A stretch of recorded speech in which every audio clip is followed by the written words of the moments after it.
चलिए एक important concept के बारे में थोड़ा सा सीखने की कोशिश करेंगे आज हम लोग। कौन सा टॉपिक है वो? Phillips curve. ठीक है, अब फिलिप्स कर्व के बारे में अगर समझने को अगर है तो एक ही बात है जो कि समझना हमें है कि भाई ये जो है वो रिलेशन किसके किसके बीच में बताता है? इन्फ्लेशन एंड अनएम्प्लॉयमेंट के बीच का रिलेशन जो है वो एक तरीके से बताने का काम करता है। अब सोचो, यहाँ पर एक बहुत इंपॉर्टेंट बात है जो कि पूछा जा सकता है डायरेक्टली। पहली बात क्या है? इन्फ्लेशन का मतलब महंगाई भाई, मुद्रास्फीति।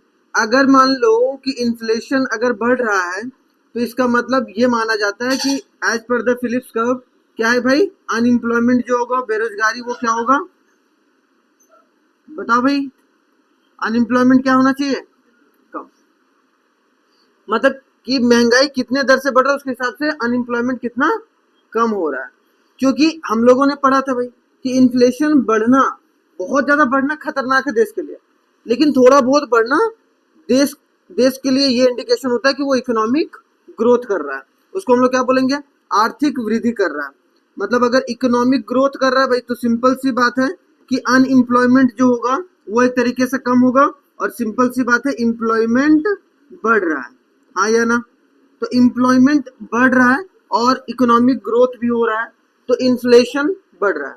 ठीक है, और इसकी वजह से अनएम्प्लॉयमेंट क्या हो रहा है? कम हो रहा है। तो कोई पूछे, सिंपल सी बात है कि फिलिप्स कर्व क्या है भाई, तो वो महंगाई या मुद्रास्फीति और बेरोजगारी दर के बीच में जो है वो रिलेशनशिप स्टैब्लिश करता है। और दोनों के बीच में कैसा रिलेशन है? इनवर्स रिलेशन है।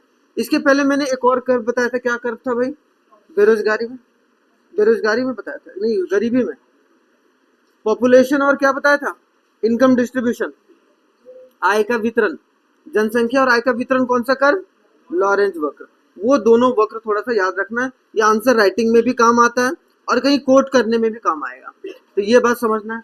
अगर कोई पूछे कि भाई इन्फ्लेशन बढ़ रहा है तो अनएम्प्लॉयमेंट कम, मतलब जनरली इन दोनों के दर को कौन दिखा रहा है? Phillips curve. लेकिन इन्फ्लेशन बढ़ने की वजह से क्या होगा? हम लोग मूल रूप से बहुत ज्यादा इन्फ्लेशन बढ़ रहा है तब तो खतरनाक है, लेकिन अगर इन्फ्लेशन थोड़ा बहुत बढ़ रहा है तो वो इकोनॉमिक ग्रोथ का कारण बनता है। क्योंकि अभी हमने पढ़ा था भाई कि अगर इन्फ्लेशन 4 to 5% अगर बढ़ रहा है, इसका मतलब कि वो देश में इकोनॉमी का ग्रोथ भी बहुत अच्छे तरीके से हो रहा है।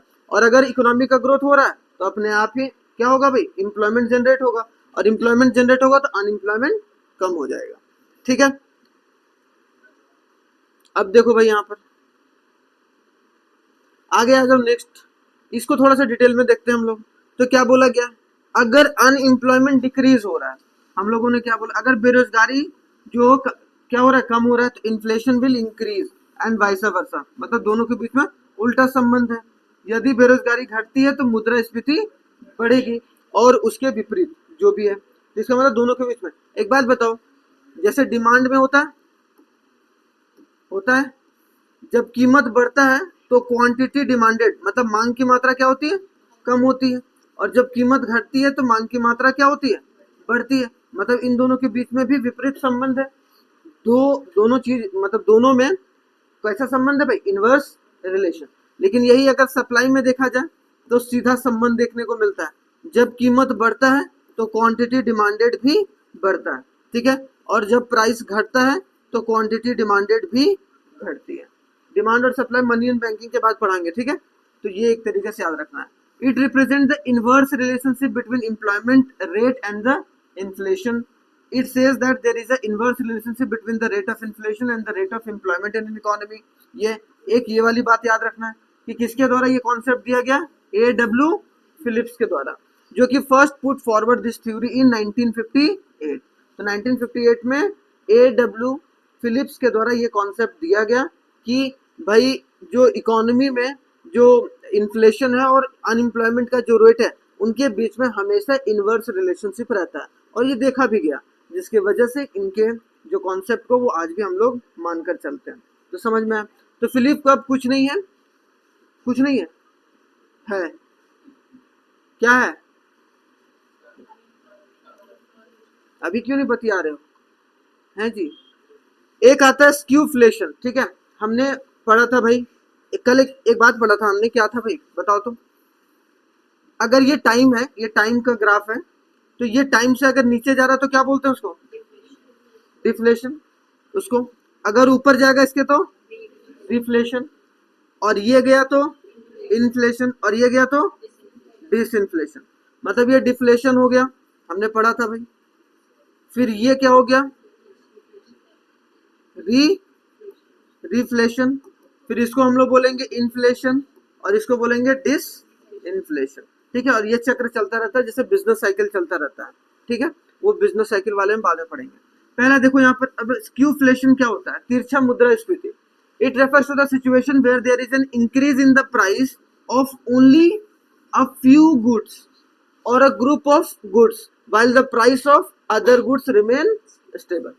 जैसे मान लो कि 700 गुड्स का प्राइस जो है वो हम लोग एक साथ लेते हैं इन्फ्लेशन को मेजर करने के लिए सीपीआई के अंदर। मान लो उसमें से मान लो कि 20-25 गुड्स का ना दाम बहुत ज्यादा बढ़ गया जिसकी वजह से इन्फ्लेशन बढ़ा है। इसका मतलब ये तो बोलेंगे कि सारी चीजों का दाम बढ़ गया, तो उसको हम लोग स्क्यूफ्लेशन बोलेंगे। अगर इन्फ्लेशन कुछ चीजों के महंगा होने की वजह से बढ़ा है तो उस इन्फ्लेशन को क्या बोलेंगे, स्क्यू इन्फ्लेशन। ठीक है, क्या बोलेंगे, स्क्यू इन्फ्लेशन, तिरछा मुद्रास्फीति। Thus it is different from inflation which involve the rise in the price of all the goods and service। जो इन्फ्लेशन है और स्क्यूफ्लेशन में बेसिक डिफरेंस क्या है, जब इन्फ्लेशन निकाल रहे हैं तो उसमें सारे वस्तु के कीमत को हम लोग देख रहे हैं कि उसमें कितना वृद्धि हुआ।